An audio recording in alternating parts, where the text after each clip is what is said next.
मायावी घोड़ा। एक जंगल था। उस जंगल में कभी कभी एक राक्षस आकर अपने भोजन के लिए हाथ आए हुए जानवर को ले जाता था। उस राक्षस के आने पर अपने प्राणों को हथेली में रखे डर डर के रहते थे सारे बाकी के जानवर। इस बार वह राक्षस आया और सारे जानवरों को डरा के बकरी को उठा ले गया। इसी जंगल में एक घोड़ा था। वह बहुत ही सीधा साधा था, लेकिन उसके मासूम होने के कारण उस जंगल के बाकी के जानवर उसे हमेशा चिढ़ाते थे। हिरन ने कहा, अरे ओ घोड़े, इस पूरे जंगल का चक्कर काटना होगा, काबला हो जाए क्या? फिर लोमड़ी ने कहा, वो क्या भागेगा, ऊपर से डरा हुआ। बोलते हुए लोमड़ी चिढ़ाने लगा। उन बातों से सारे जानवर हंसकर चिढ़ाने लगे। मैं सबकी तरह ही हूँ ना, लेकिन फिर भी मुझे ये क्यों रुलाते हैं ये लोग हमेशा। मैं इनके साथ नहीं रहूंगा, कहीं दूर दूसरी जगह चला जाऊंगा। सोचते हुए उदास होकर उधर से चला गया घोड़ा। ऐसे अकेला जाने वाला घोड़ा डर डर के आगे बढ़ने लगा। इतने में उसके सामने एक अनोखा रूप प्रत्यक्ष हुआ तो घोड़ा और डर गया। उस अनोखा रूप ने कहा, नहीं दोस्त, मैं तुम्हारी मदद करने आया हूँ। लगता है तुम किस परेशानी में हो। तुम्हारी परेशानी बताओ, मैं दूर करूँगा। ऐसे उसके इतने अच्छे से बात करने पर घोड़े को बहुत हिम्मत मिली और उसने अपनी सारी परेशानियों को बताया। फिर उस अनोखे रूप ने कहा, तुम्हें देखकर मुझे बहुत दया आ रही है। ठीक है, कोई बात नहीं, मैं तुम्हें मायावी घोड़ा में बदल दूंगा। उससे तुम तेजी से भाग सकोगे, किसी से भी जीत सकते हो। बोलकर उसे मायावी घोड़े में बदल दिया। वह बहुत शक्तिशाली बनने पर घोड़ा बहुत खुश हुआ और तेजी से भागते हुए अपने लोगों के पास आया। क्यों रे, फिर वापस आ गया? मुकाबले करने के लिए तैयार हो क्या? इसके कारनामों को देख लगता है कि ये किसी न किसी दिन मरेगा ही। उनके साथ ही बाकी के सारे जानवर भी घोड़े को चिढ़ाते हुए हंसने लगे। फिर भी उन सब के बातों को अनसुना करते हुए घोड़ा बस चुपचाप घास खाने लगा। फिर थोड़ी देर बाद बड़े बड़े आवाजें करते हुए राक्षस वहां आया तो सारे जानवर डर के भागने लगे। राक्षस लोमड़ी को उठाकर ले गया। इस बार राक्षस के पीछे ही घोड़ा तेजी से भागने लगा। फिर राक्षस के साथ युद्ध के मैदान में उतरा। आखिर में मायावी घोड़े के हाथों राक्षस मर गया। लोमड़ी को लेकर घोड़ा अपने लोगों के पास आई। इसे उतने बलशाली राक्षस को घोड़े ने किस तरह हराया करके लोमड़ी अपने बाकी के सभी जानवरों से बोली। सारे जानवर चौंक गए। फिर घोड़े ने कहा, हमारे बल जानने के लिए हम आपस में मुकाबला करना नहीं, बल्कि हमारे दुश्मन से जीतना काफी है। तब सारे जानवरों ने घोड़े को छिड़ाने के लिए क्षमा मांगा। उस राक्षस से पीछा छूटने पर सारे जानवर खुशी से घोड़े को अपना नेता बनाया। होशियार बकरी की कहानी। एक गांव में गोपी नाम के व्यक्ति के पास बकरियों का झुंड था। वह रोज उन बकरियों को घास चराने के लिए पास के जंगल में ले जाता था। पूरे दिन जंगल में खुशी से घास चरते थे। फिर शाम तक घर वापस पहुंच जाते थे। उन बकरियों के झुंड में एक छोटी सी बकरी थी। उसकी उम्र कम होने पर भी होशियारी में बड़े बकरियों से कुछ कम नहीं थी। उसकी होशियारी से बाकी के बकरी चौंक जाते थे। इससे मालिक को वो पसंद थी और वो उसको बहुत ही लाड़ प्यार से ख्याल रखता था। एक दिन गोपी बकरियों के झुंड को जंगल के पहाड़ी की तरफ ले गया। घास चराने के लिए छोड़ के वह जाकर एक पेड़ के नीचे बैठ गया। फिर वह छोटी सी बकरी इधर उधर भागते हुए झुंड से दूर चली गई। थोड़ी देर बाद अपने झुंड से दूर आ गई करके जानने वाली बकरी वापस पीछे की तरफ मुड़ गई। ऐसे वापस जा रही थी तो उसे रास्ते में एक बाघ दिखा। उसे देखते ही पहले बकरी डर से कांपने लगी, फिर किसी भी तरह साहस जुटाकर बाघ के सामने खड़ी रही। भाग उस पर कूदने के लिए तैयार था।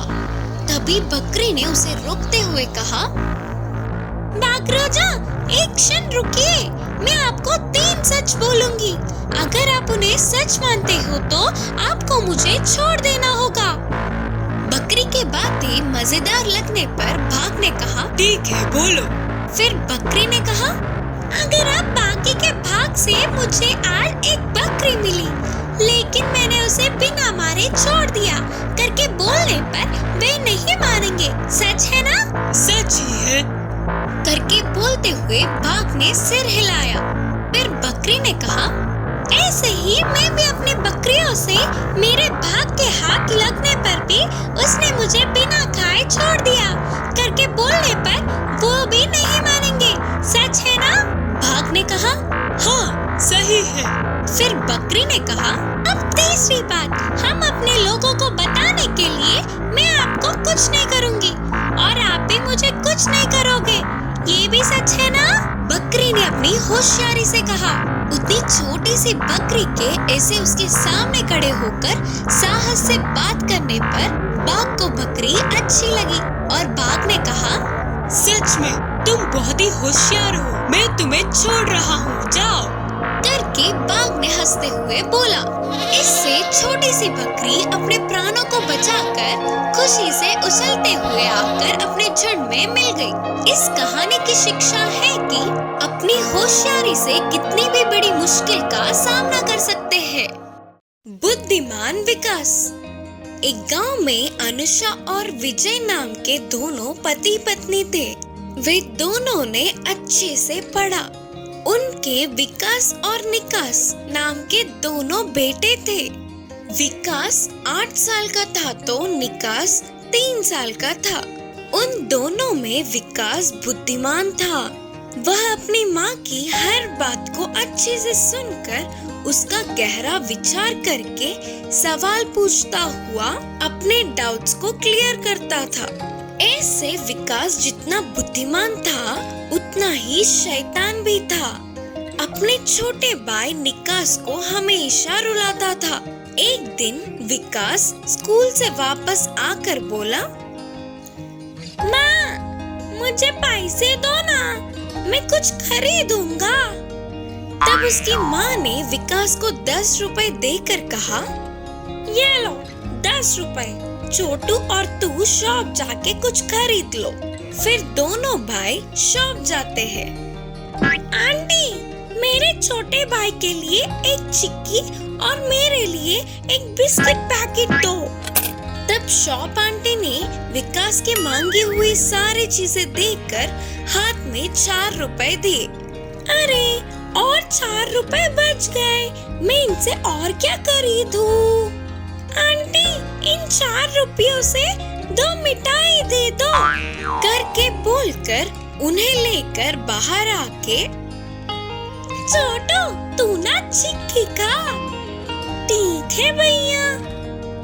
बोलकर निकास उस चिक्की को धीमे धीमे चाटते हुए थोड़ा थोड़ा चबाकर खा रहा था। ये सब उनकी माँ घर से देख रही थी। ऐसे निकास की चिक्की कितनी देर खाने पर भी खत्म ही नहीं होती। इतने में विकास बिस्किट पैकेट के सारे बिस्किट्स खा लेता और मिठाई भी एक खाकर बस दूसरा खाने ही वाला था। ये क्या विकास, अपने छोटे भाई को 1 रुपया दिलाकर तूने सारे रुपए खरीद लिए? ये गलत बात है ना? माँ, छोटू को ब्लड नहीं है करके डॉक्टर ने कहा था ना, और चिक्की खाने से तो ब्लड आता है, इसीलिए छोटू को मैंने चिक्की दिलाया। बोलकर विकास ने अपनी बुद्धि से जवाब दिया। विकास के इस जवाब से उसकी माँ को पहले गुस्सा आने पर भी मन में विकास को पाठ पढ़ाना ही होगा करके निर्णय किया। एक दिन अनुषा गुड़ की मिठाई बना रही थी। तब उस स्वादिष्ट खुशबू को पहचानने वाले विकास और निकास, माँ मुझे दो, मुझे दो, माँ मुझे दो मिठाई, माँ मुझे दो मिठाई। रुको रुको, गरम है, हॉल में जाकर बैठो, मैं प्लेट में डालकर लाती हूँ। चलो रे छोटू, हम जाकर बैठते हैं, माँ ले आएंगे करके बोलकर अपने छोटे भाई को लेकर हॉल में बैठे इंतजार कर रहे थे। थोड़ी देर बाद उनकी माँ दोनों प्लेटों में मिठाइयाँ रखकर लाई। तो विकास अपने आप को रोक न पाते हुए विकास अपने प्लेट को लेकर देखा तो उसके प्लेट में बस एक ही मिठाई थी। वही उसके छोटू का प्लेट मिठाइयों से भरा था। माँ! यह देख विकास गुस्से से अपनी माँ से कहा, क्या हुआ मेरे बच्चे? फिर विकास ने गुस्से से कहा, माँ, क्यों आपने छोटू को इतने सारे मिठाई दिए और मुझे बस एक ही दिया? हाँ बेटा, छोटू को ब्लड नहीं है ना, और गुड़ खाने से ब्लड आता है, इसीलिए छोटू को इतने सारे मिठाई करके जवाब दिया। तब विकास को अपनी गलती का एहसास हुआ और विकास अपने मन ही मन सोच रहा था कि अरे रे, अगर मैं छोटू को एक बराबर दिलाता तो मुझे भी मिठाई उसके बराबर मिलती।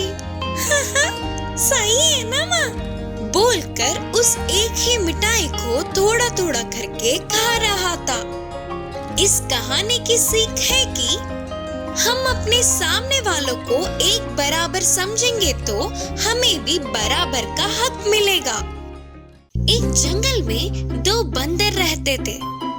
उन दोनों बंदरों में एक लंगड़ी थी तो दूसरी अच्छी बंदर। ये दोनों रोज दोस्तों की तरह एक ही जगह रहते थे, पर अच्छी बंदर को थोड़ा घमंड ज्यादा था। लंगड़ी बंदर को हमेशा चिढ़ाती रहती थी।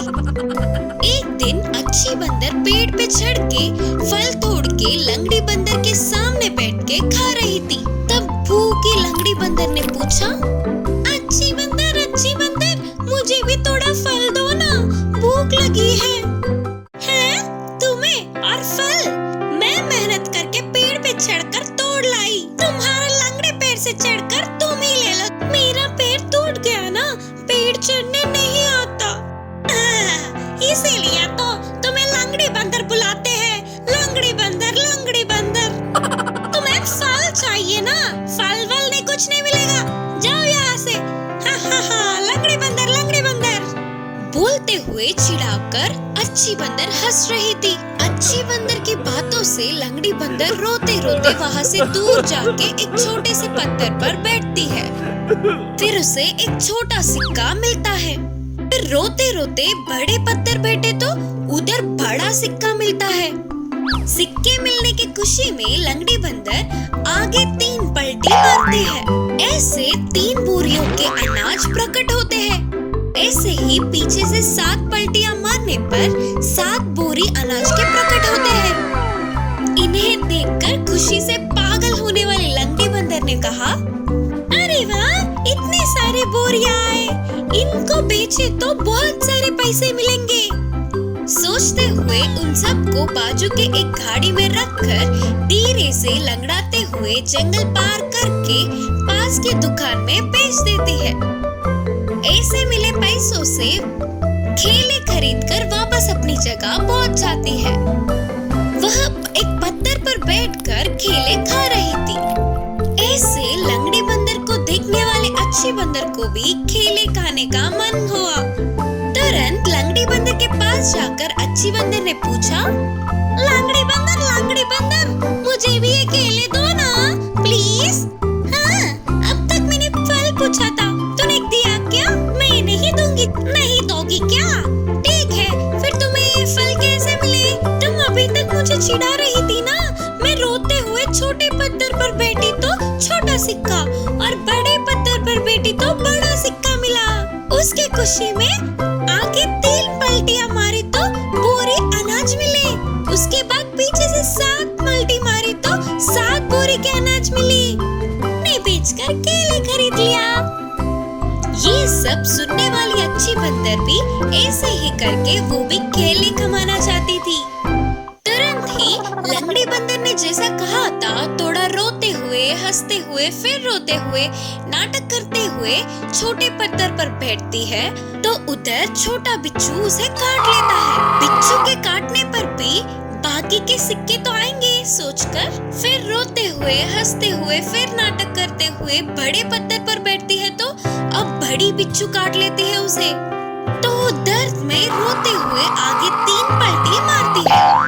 आगे के दांत टूट जाते हैं। उसी दर्द में पीछे से 7 पलटी मारती है तो उसकी पीठ की हड्डी टूट जाती है।